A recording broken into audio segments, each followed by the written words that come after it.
Well, the day after the Wells report was released, Tom Brady appeared, as you saw there in that video, at Salem State University. Jim Gray was the moderator and asked Tom to talk about Deflategate. Tom essentially said he couldn't really discuss it.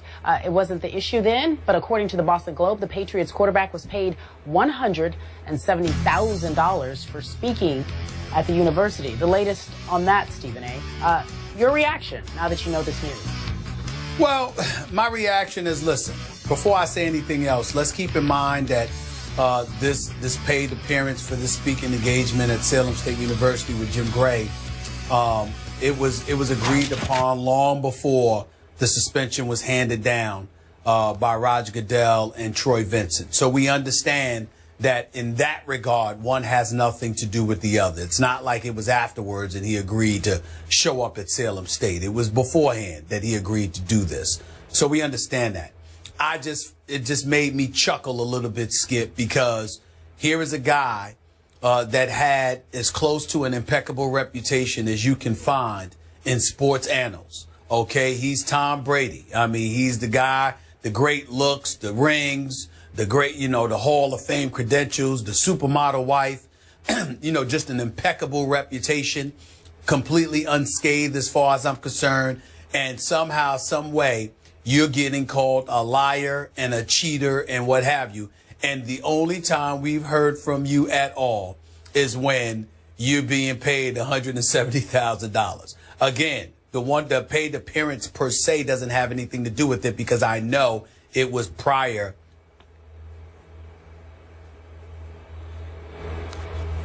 He chuckled that the only time you've been heard from is for a paid appearance.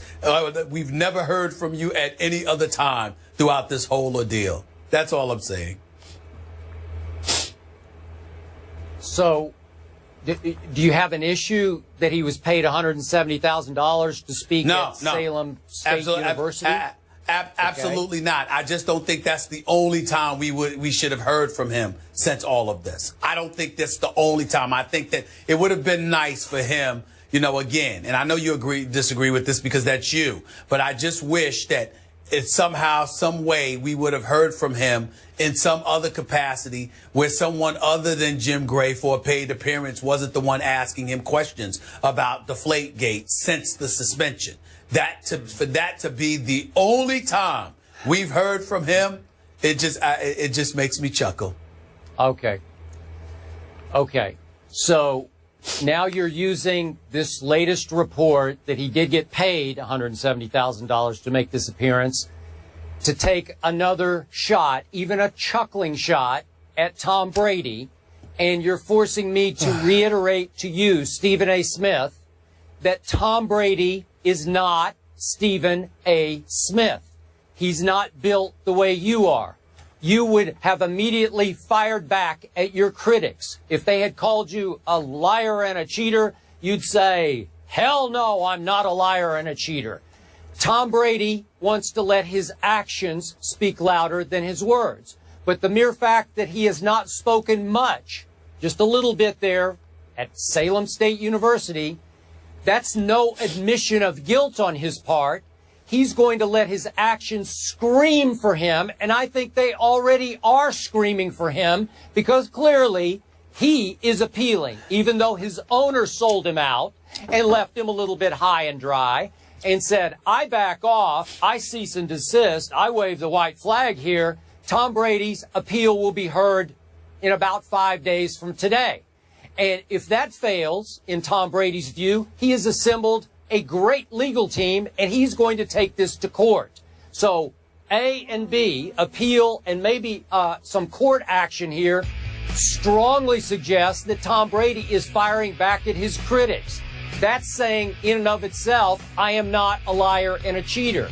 He has made it pretty clear to me he has done absolutely nothing wrong, and I think he will prove he has done nothing wrong, either via appeal to the commissioner's face or in a court of law. So to me, we're right back where we started, and it seems like a little bit of a low blow that you would take a shot at him just because it was reported he got $170,000. Well, first of all, Skip, first of all, I disagree with your assertion that I'm taking a shot at him. But let's say, for the sake of argument, if I have the ultimate reason for doing so. I've learned from the very best, because nobody takes shots at people the way that you do. So let's get that out the way, okay? Let's not act like innocent Job here, where you're so far beyond. You would never do such a thing. Let's stop that nonsense, all right? Let's get that out the way. But Skip, I have a question for you, and it's a question.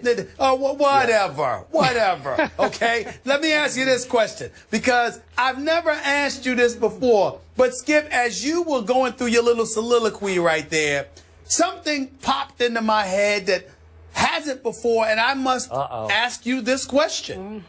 Skip Bayless, if Tom Brady had been called a liar and a cheater by the NFL, Troy Vincent, Roger Goodell, but there was no suspension for it.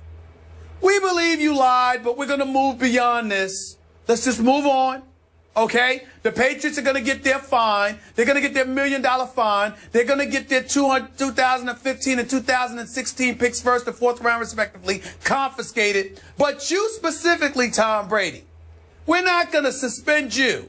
But we think you're lying, and we think you're a cheater. But this penalty will suffice. Do you think Tom Brady would be suing? Do you think that he would be filing any charges against Roger Goodell and taking him to court because his reputation has been sullied then?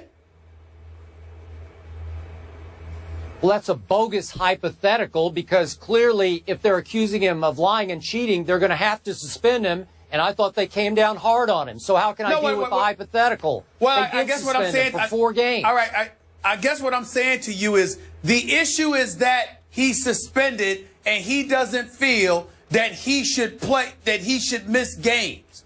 The issue about his integrity, what I'm saying, when you say Stephen A. would have spoken up, I'm speaking up about the issue of my integrity. I'm speaking up about the issue of my character. The fact that you could call me a liar or you could call me a cheater is enough for me to raise holy hell. I'm saying to you, with Tom Brady, it seems to be all about the games. It seems to be all about the games. Because to me, I'm just looking at it from the perspective, the whole process should be appalling to him. I'm talking about everything. The fact that the Patriots have been penalized should be just as egregious in Tom Brady's eyes as what's happening to Tom Brady. That's what I'm saying. If you feel that principled about it. Okay? Okay. Go ahead. Wait, the Wells report was pretty clear, right? The Wells report was damning for Tom Brady. It pretty much indicated that Tom Brady knew and that he orchestrated. So he has been called publicly by an arm of the NFL, the Wells report, and they certainly took it to heart and suspended him for 4 games. He has been condemned as a liar and cheater. Nationally, he's become the butt of talk show jokes everywhere. So he's firing back the way he fires back, not the way you fire back. Fine, that's fine. But the Wells report did not speak definitively. It did not say beyond a shadow of a doubt that Tom Brady knew. It said, and I don't have the Wells report directly in front of me today. I did a few weeks ago when we were talking about it, but the words probable, if I remember correct, he probably knew. So the point is, they're deducing that he probably knew, and Roger Goodell and Troy Vincent coupled that with the fact that they believe Tom Brady was uncooperative during the investigation to justify their suspension. Nobody said, you definitely and definitively knew. What they're saying is, it looks probable that you knew, but couple that with your uncooperative behavior, this is where we've come to the conclusion of you should have cooperated more. That's what they're saying. Okay, but the Wells report led most people to leap to the conclusion that Tom Brady was a liar and a cheater. And I think you leaped to that conclusion, if I'm not misreading. I don't want to misrepresent you to the American people. I did not need the Wells report. Long before the Wells report came out, go back to the videotape. Go back to the videotape from when it first went down. I said, it's much ado about nothing. I don't give a damn if he were playing with Nerf footballs. They still won. That was that. But don't tell me that the quarterback who gets it snapped to him from center, who hands it off to the running back, who throws it to the wide receivers, did not know that the footballs were deflated. I said, that's a lie. That's what I said. Okay, so you are calling Tom Brady a liar and a cheater. And that's fine. I get it. I accept that. When he says, why am I calling him that, Skip? Why am I calling him that? I'm saying to you, if you're saying to me that he didn't know that the footballs were deflated somewhat, I think that's a lie. Do I believe that he sat there and told him to lower the pressure to a specific amount? Of course not. I'm not going that far. I'm just saying don't sit there and say to me, are you kidding me? I don't know what you're talking about. The footballs weren't deflated. I have no clue. It's impossible that a quarterback wouldn't know that. That's all I'm thinking that he's lying about. Okay. That's what I'm saying. Okay. Okay. Final point. Remember, and I know you do a lot of public speaking and occasionally get paid for it. Maybe Tom Brady was uncomfortable that night. What's that? I'm sorry, I didn't get. I said I get paid off for it. Yes, that's true. Yeah. Okay, got it. I got it. Okay. So maybe Tom was uncomfortable using the Salem State stage, which was supposed to be a feel-good night for the fans. He is getting paid some for it, $170,000. It's a lot of money for being there. Maybe he didn't want to sort of hijack that stage and use it as a platform to fire back at the Wells Report in the National Football League. It was nationally televised by ESPN, so we all wanted him to speak out if he so desired to, but maybe he felt uncomfortable doing it in front of that crowd. Maybe it was the wrong place to do it. So in other words, it's the wrong place to do that, but it's not the wrong place to sit there and say absolutely not. When the whole Deflategate scandal, when he was asked if it took away from their Super Bowl victory, from celebrating it, etc. Absolutely not. When they asked him, did he feel the Super Bowl was tainted? He sits there and turns to the crowd. What do you think? And everybody's cheering or whatever the case may be. You know, you're trying to tell me he can answer those questions in that fashion, but he couldn't have sat up there and literally said, excuse me, I'm no liar, I'm no cheater, this is bogus, and I'll deal with it when the time comes? Stop it, Skip. Stop it.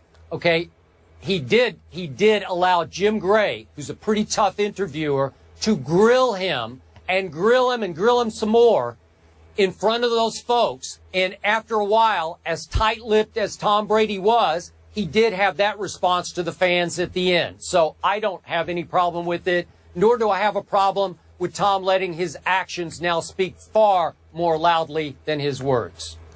Okay. As far as Deflategate goes, hearing on Deflategate penalties is scheduled for Tuesday. Obviously, more to come. After the break, LeBron James. You guys like that commercial? Maybe that other kid on Twitter. Anyway, LeBron is the greatest player on the planet. How long can that last? That is the question we ask. We'll be right back in just a few moments.